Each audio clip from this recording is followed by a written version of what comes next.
What's going on today, guys? This is your boy Subri back with another episode of Halfway There podcast. I am joined today with none other than Toronto's up and coming, doing it big, young phenom of a jeweler, my guy, TM. What's going on, brother? What's going on, bro? How are you, man? I appreciate the introduction. Of course, man. How are you? I'm good, bro. How are you? Chilling? Good. Yeah, man. What you been up to, fam? You know what? It's starting to get busy. Yeah. Summer's in the air. The weather's getting nice, bro. People want some ice. Nah, super tough, man. You know, like starting to get a little busy. Just chilling, man. talk about ice.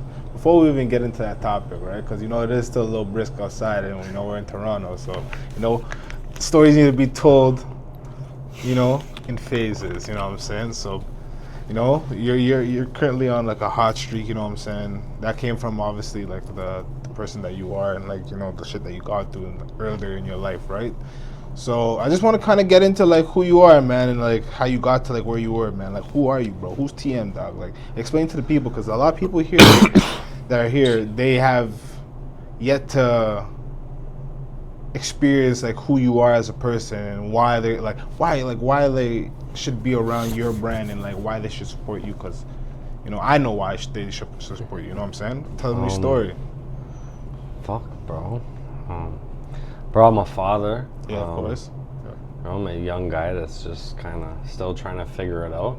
Yeah. I found my passion now through a lot of different trials and tribulations. And I think I'm just starting to find my way and trying to enjoy every minute of it. You know, there's still a lot of ups and downs I'm going through. Still trying to figure things out as it goes. But yeah, bro, I think I'm just a young guy, regular dude trying to get through, you know, every day and just kind of run my business and take care of my family the best that I can. I love to hear that someone that's your age, especially, you're 26, right? Yeah. Someone that's 26 that's been going through life at a very, very young age. And I don't mean by going through life as in just like living. I mean like actually putting down your 2 feet, walking your walk and talking your talk and doing what you gotta do, you know? And you're at a point in life right now where like you're actually starting to see the fruitions of your labor. So like whatever we were thinking of for a long time, and like whatever passion that you had towards what you're doing right now is coming into fruition. And that came from a certain mindset that you were able to build.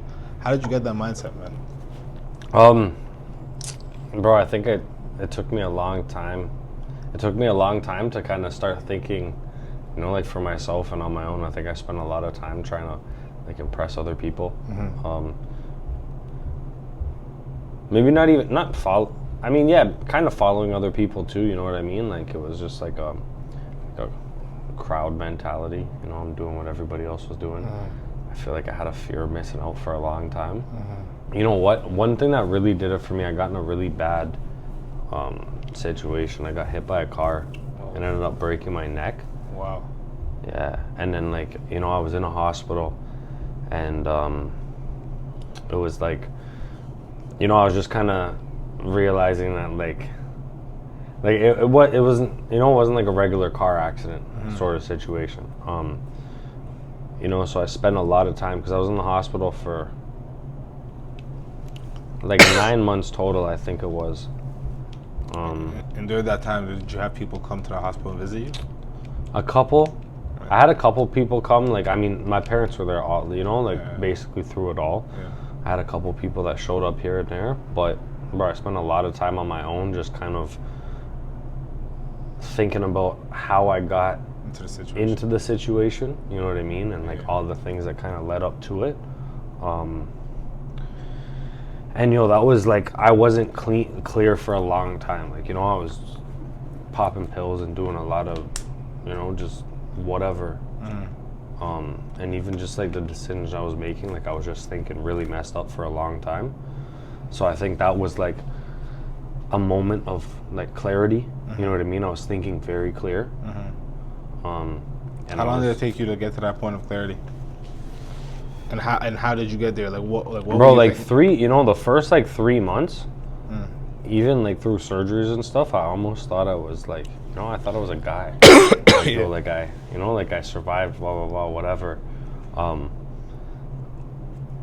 And then it was like as people kind of started to like get out of touch, I was like, like nobody actually cares. Nobody cares. You know what I mean? Like nobody's like, it was some other people had the same mentality. It's like, it was cool to go to the hospital and post like, get better soon, or whatever, this and that.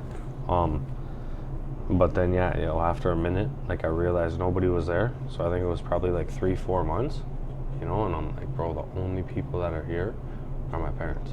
Family, yeah. Right? Like even some of my family wasn't even really like there reaching out. Or like they were more interested on like blaming me and making me learn from the situation, But yeah, I think at that point, I started to realize that like, I have to make my own decisions, and I have to start thinking for myself. Yeah. Instead of worrying about other people. Yeah. That was really like the. To this day, do you like are you in contact with those people or no? From that era of my life, No. I'd say I'm only in contact with, I'd say 2 of the people. Yeah. From then. That's probably for the better. And how do you feel like that's shaped like I guess the new person that you become? Because were you I believe you said you had a business before this one, right? It was landscaping. Landscaping. Was that back then, or was that when you were in Toronto? No, that was like, I think it was 18 when I started doing that, 18, 19. So it was back then. Yeah. And leaving that whole entire thing, did you? No, you know what? I would have been 20. 20? Yeah, because it was the same year I had my daughter. Same year? So I would have been 20. So it was like right on. That was right when I kind of figured it out. Because I got hit when I was 17. Like 17 turning 18. And then I had kind of 2 years of still messing up really bad. And then, I think like 20 is when I like, when my daughter was about 6 months, I just kind of had a switch. Yeah. Yeah, man, being a father, I'm not a dad yet, but I can't wait to be a dad, man. How's that? How's it being a dad? It's cool. Yeah? It's cool, yeah. I have 2 kids now. How does being a dad, like, how would you describe it? Like the feelings, like and how it makes you, like, like move as a different man. You think about things differently. Yeah. Like for me, the main thing that I was working like a 9 to 5, like, a regular job at the time. I didn't figure out a business for a couple of years after that. But before, there was no consequences. Yeah. You know what I mean? Like as long as I was making enough to support yourself.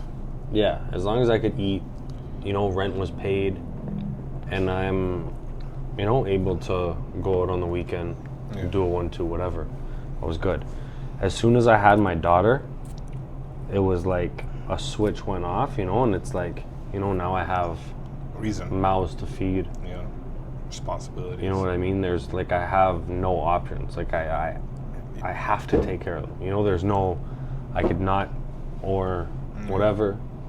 Like maybe someone else will do it. Baby. No, like I have to take care of everything. But it's cool. It's very rewarding. You know what I mean? It's probably one of the most rewarding feelings. No, 100%. Like having, seeing a little being like grow up, and like he's like, that's half of me. You know what I'm saying? That's Bro, and even like now she acts like me. Even the attitude, like, bro, she gives me the attitude sometimes, and I have to laugh. Like I like it's like watching myself. Yeah. Like it's literally like watching myself. Yeah, it's cool. And my sons too. So they're like, they're totally different kids, right? Like I went through with her, seeing how she was growing up. Now she's 6. My son is like. I need to put this remote. I need to put this remote down. My bad. So yeah, my son's 2, and then my daughter's 6 now. So it's like, like she's still growing, but watching him go through the same stages as her, and it's a totally, like I thought I was, I had it figured out. I'm like, all right, cool. I know what to expect. Yeah. It's a totally different process. I don't have any kids. I'm gonna keep saying this, but I want kids. I want kids bad. You know, like I'm just scared to have a baby mom. You know, I'm gonna be honest. I'm just scared because you know I don't want someone to try to take everything like that I have. Like I want to share it with you. I don't want you to just like be forceful on me. You know, that's the biggest thing that I'm scared about. But other than that, fam, I have a kid right now. This second, being a dad, like you notice like obviously like differences with your child's right, like boy, girl, younger. Obviously the old ones influence the younger one a little bit, right? Just a little bit. Seeing both like boys and girls, who do you think is like a lot to deal with? Young boys that have, like, it's different because of the ages. Yeah. Because like I would almost say my daughter's more to deal with now, but it's because her age. You know what I mean? Like it's a lot more to keep a 6-year-old busy than it is a 2-year-old. But at the same time, when my daughter was 2, she was a lot easier to deal with. Yeah. Like if my son was here, he would find a way on a chair, on this table, on here, and then he'd be down over there. Facts. You know what I mean? Facts. My daughter would have been Facts. chilling, doing her thing. Yeah, facts. So it's like currently, I'd say the older ones, you know, more to deal with, but almost more rewarding. Are you gonna put any of them in sports? Yeah, my daughter's already. She's done. Basketball's her favorite right now. She's like amazing at skating and like skiing. She loves skiing. Make those kids athletes, because that's gonna help with the development. Because like I've been training, so I used to be a personal trainer and shit too, right? Yeah. And I used to train my nieces. Yeah. And so like I made them. We're East African, and we do like long distance shit. So we'll do like I make them every morning before school, like do like cross country running. Yeah. And after school, just do like little like exercises, like just like to figure out how to like move their bodies, like squeeze muscles in certain ways. And after their cross countries, we're going crazy. Yeah. Like my first niece, like the oldest one, grade 3, she came first in the cities. I feel like just making sure that like your kids, and she's also extremely smart. Like it helps with the development because they learn how to problem solve. Yeah. You know what I'm saying? So. Well, and even my daughter, like she's very smart, but she's a hands-on learner. She needs to be active. You know what I mean? Like even like the sports, it calms her down too. Facts. It's a good outlet to get that energy out, right? You know? Like for me, it's the same thing. What sport did you play growing up? When I was younger, like really, really young, it was mostly soccer. Yeah. Soccer and hockey. What position? No, soccer I was shit. What position soccer did you play? I sucked. No, I was just like really, really young. I was like 7, 8, 9, 10. Okay. You know what I mean? Just like house league, whatever. Yeah. I was horrible. Okay. I didn't like soccer. Hockey, I was cool. Hockey, I was nice. I played defense because I've always been big, right? And I was aggressive. So like, were you nice? Yeah. Like triple A? Huh? Were you triple A? No. I never did rep. I was only house league because my parents were like, yo, we're not paying for this. Not paying for that. We're not, traveling to a different city every weekend. You could play it, have fun, enjoy whatever. And then as I got older, I got into boxing. That was cool. I enjoyed that. Football was cool too. I played football. To be honest, I think football was probably my favorite. Because it helped you like get rid of some, a little steam, right? Yeah, like boxing was cool, but when I really started learning how to properly box and like actually did a couple real fights, I realized that there's more to it than just, you're not just throwing fists at people. It's like your feet, your hips, and there's a whole strategy, timing, all of this. Football is like, when you say go, you just hit somebody. You know what I mean?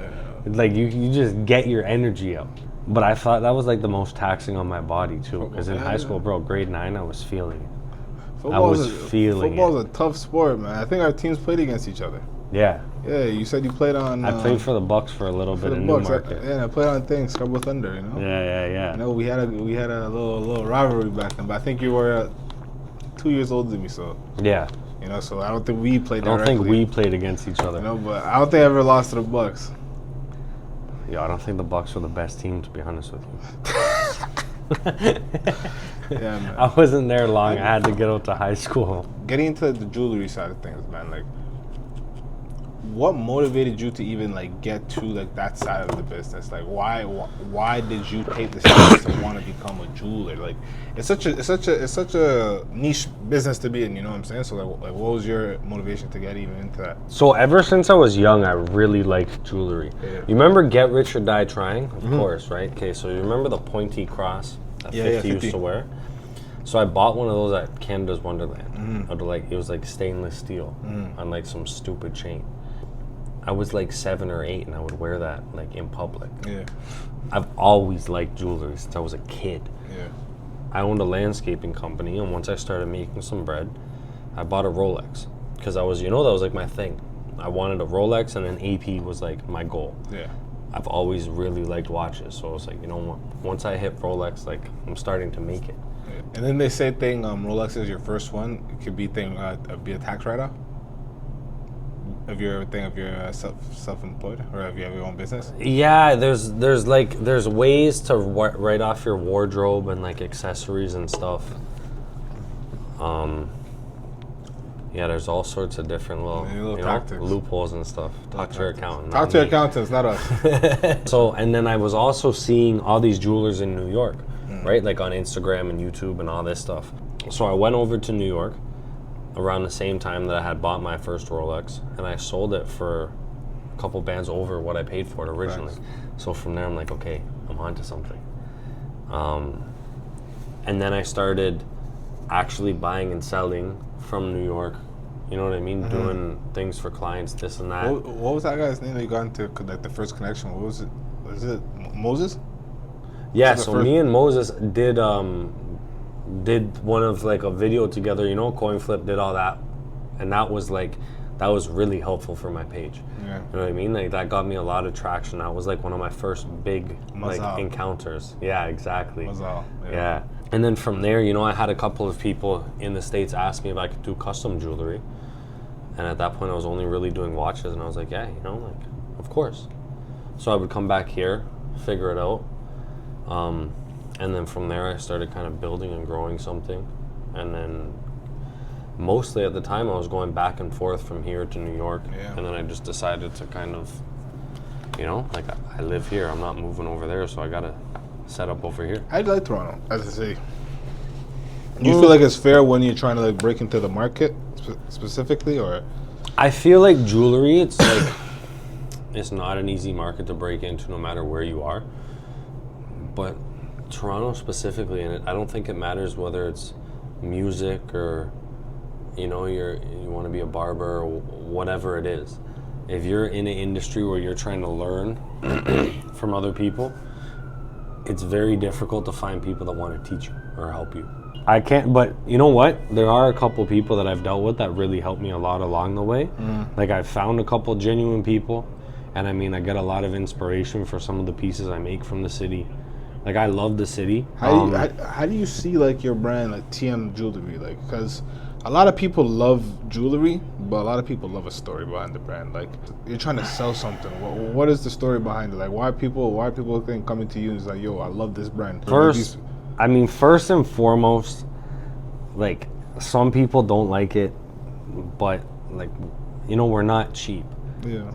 Both in price, but also in quality, and first and foremost in quality.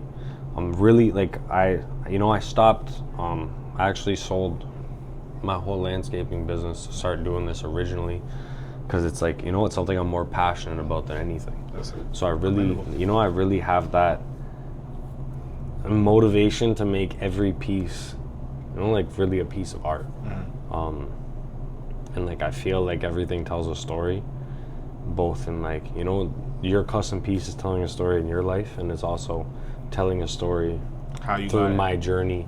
Yeah. And every year you're gonna see different inspiration in my pieces, maybe even things getting a little better. It's even crazy, like people, like when they make a large sum of money, what do they usually do? Jewelry. They get jewelry, but why do they get jewelry? It's because it's a milestone.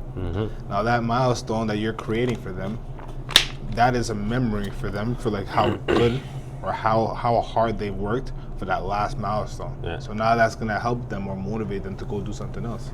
Well, and like It's a constant reminder. It's a trophy. the milestone trophies for sure. It's a trophy. And like one of the biggest things for me is that like you don't really need, like nothing I sell you's, it's not a necessity, it's not a want, it's a need. You know what I mean? It's not need, it's a want. But you see, it's not a need, it's a want. My bad. It's not a need, it's a want. Yeah. But like engagement rings are probably like one of my favorite things to do because you're involved in the other person's story. Forever. You know what I mean? Like, Exactly. Like every piece you're kind of involved in everybody's story. You know what I mean? With your custom pieces, whatever. But engagement rings are like really, really deep. Like, just in general. That's why like I don't really, like I don't have stock. I don't sell stock pieces. Everything I do is custom because I like to be able to build that one-on-one relationship with my client. Facts. And make, like I have clients that come to me that have had something drawn up for years, and they're like, yo, when I have the money, I'm gonna make this. Right? And they'll bring me a sketch, and as soon as I see it, my brain starts running, and I'm like, yo, this is what we're gonna do. This is how I'm gonna do it. That's sick. I got it in my head. Everything just clicks in your mind, right? That's super sick. No, it's really cool. Oh man, it means you're proactive in the mind. Running this business, what are some of the trials and tribulations that you faced? Like, did you have people doubting you? Did you have like a lot of support? Like, what was it like? Because a lot of people in life, man, when they're working like these 9-to-5s and they're working these dead-end jobs, they may have an idea that they want to go do something, right? But like, there's always like that negative thinking or that person that's like talking shit to them. You know what I'm saying? Like, just a bunch of BS that constantly goes on that deters them. Bro, the only people that really like kind of believed in me, I'd say, were probably like, my parents. Yeah. And like, I think they kind of have to. Like, yo, none of my friends really, like, bro, a lot of my friends thought it was cool, like when we were out in public with people that didn't know us, to say my boy's a jeweler.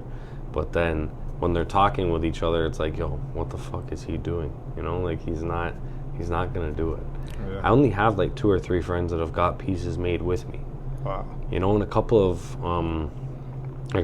them I've met recently. It's not even like my people from back in the day. Wow. Right? Like, I've got people that I've known for years that are shopping with other jewelers. I have family members that have gotten, engagement rings and jewelry made by other jewelers. And like, it is what it is. How did that make you feel, man, when they all knew that you're in the same industry? I think at the time I took it a lot more personal than I should have. I mean, bro, people want to shop where they want to shop, Yeah. And it is what it is. I mean, I would have given you a discount back then. Yeah, family Price discount. ain't the same nowadays. But Do you have these same people like trying to hit you up nowadays? you know what? I'm super petty.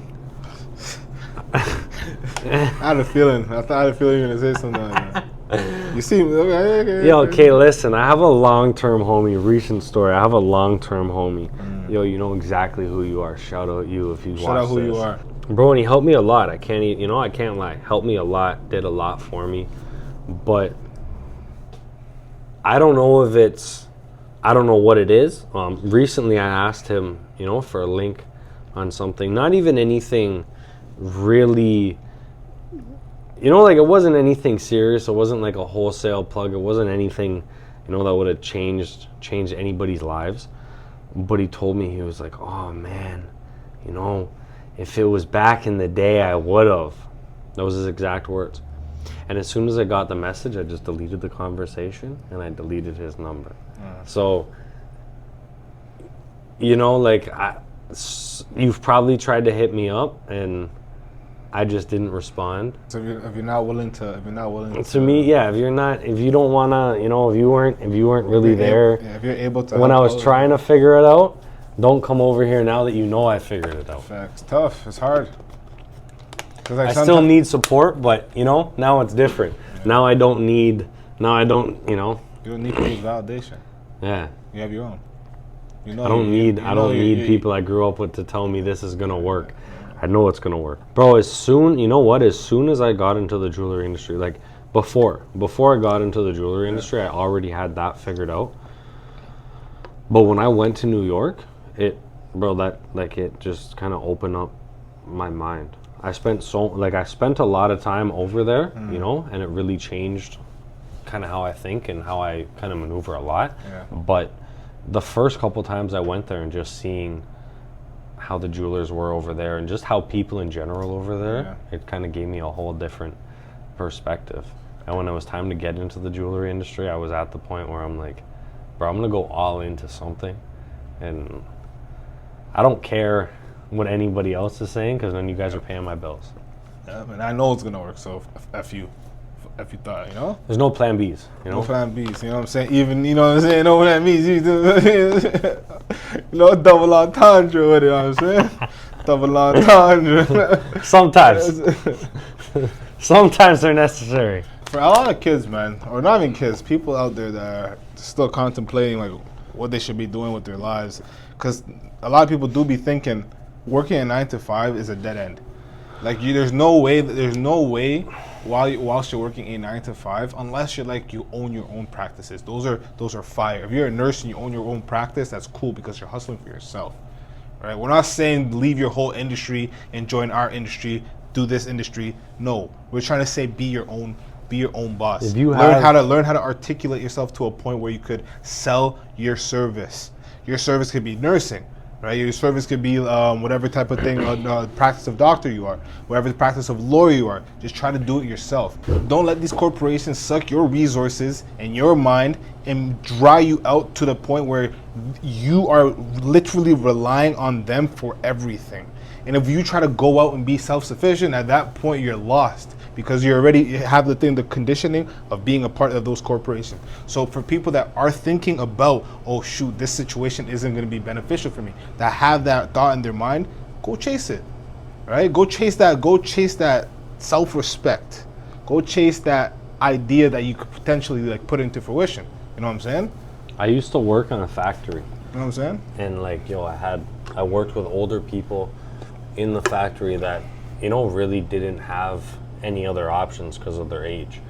And I would tell a couple of them, I'm thinking about starting a landscaping company. I'm thinking about, I want to start cutting grass. I want to start snow plowing, whatever. And all of them said, if you have the idea, just do it. Like, at the time I was like 19 years old, 20 years old. They're just telling me, like, just do it. If you have the idea, do it. Because if not, you could come back here. Yeah. But if you go from now to our age and you don't leave here, you're never do it. Throwing all your opportunities away. Facts.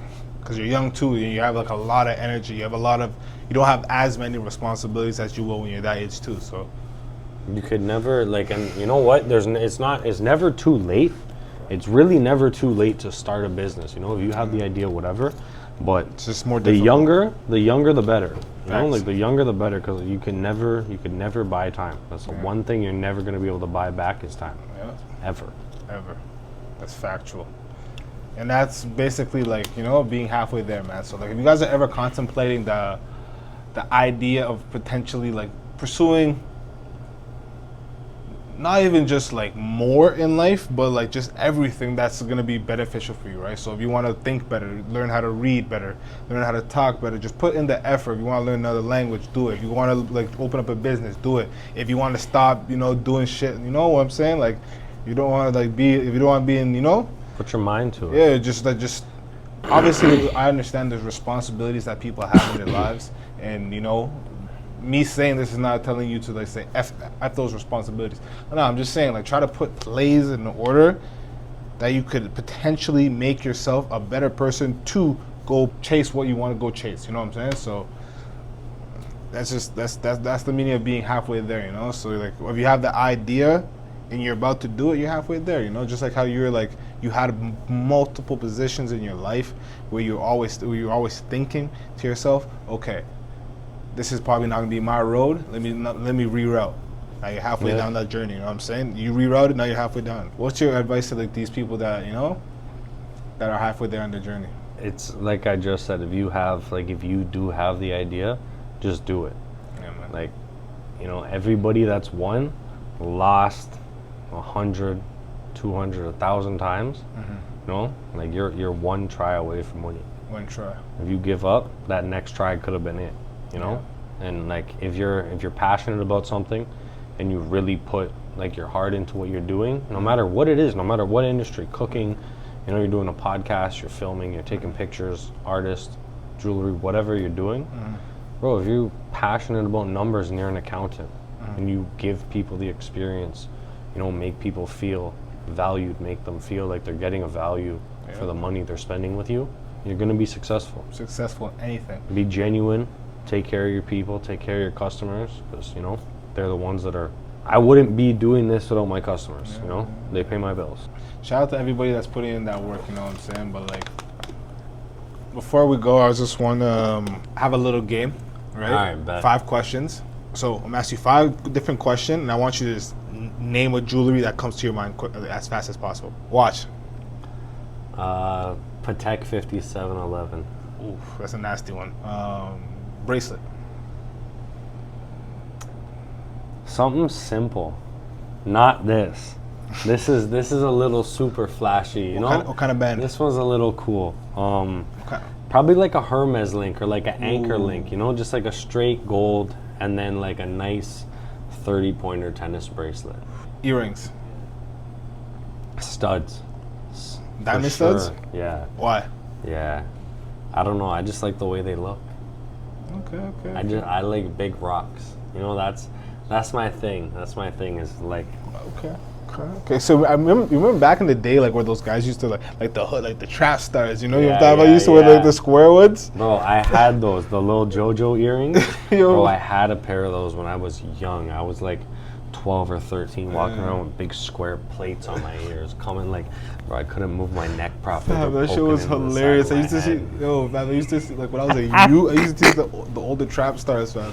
Guys just walk around just with the freaking blue. Yo, or red. I thought I was a guy. I was a little kid. I thought I was so cool with those things, bro.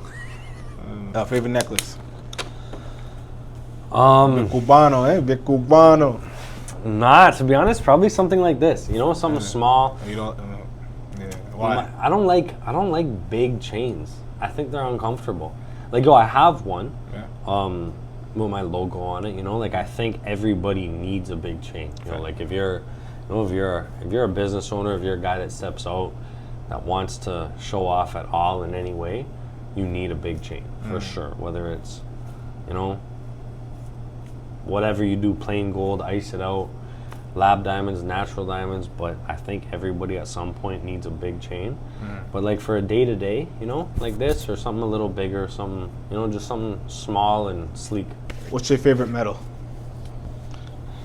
Bro, that's a difficult question. What's your favorite metal? I've kind of changed over the years. I started really loving yellow gold because I think I always seen, like growing up, everybody had yellow gold, right? So that's what we wanted. We seen it. We're like, okay, that's kind of like status when you're, you know, you got yellow chains all over on your white tee. Cool. That looks crazy. Nowadays, though, I'm really more of a white gold fan because, bro, the way that your diamonds hit on white gold with the background. It glisten a little bit more. Yeah. It's that pop, that shine. No, exactly. I appreciate you again. I appreciate you for having me, bro. I appreciate the 100%, conversation, bro. It was fam. good to meet you. Yes, TM, I wish nothing but the best for you, like this upcoming year, man. Like you as well, man. I've been watching your videos. It's cool. Like, I like what you do. It's now the jewelry game is gonna have a crazy comeback because of TM. Yeah, you know what 100%. I'm saying? Make sure you guys get plugged in with TM. You know what I'm saying? Check out his channel. It's gonna be in the description down below. I just want to give a huge shout out to Fuego's Halal Kitchen. Shout out to Fuego for letting us use this space, man. The best food in the city. Best no food, question, hands down. Brother, how do they make Italian food taste so much better than Italian food? Make it make sense, you know what I'm saying? New location opening sooner. Open by the time this comes out, no? Maybe this will come soon. out. This will come out 3 days before the thing opens. So opening soon. You open gotta it check real it out soon. if you have Check not been out here yet. Fuego's spot, man. Shout out to Fuego's Halal Kitchen, man. Shout out to Half Note. Shout out to everybody that's been supporting the channel. If you guys are new here, please hit that subscribe. If you guys like the video, if you guys like the podcast, if you want another episode, hit that thumbs up. Because, you know, we're doing our thing, you know. TM, you got halfway there. and we're all gonna be on our journey, man. You know what I'm saying?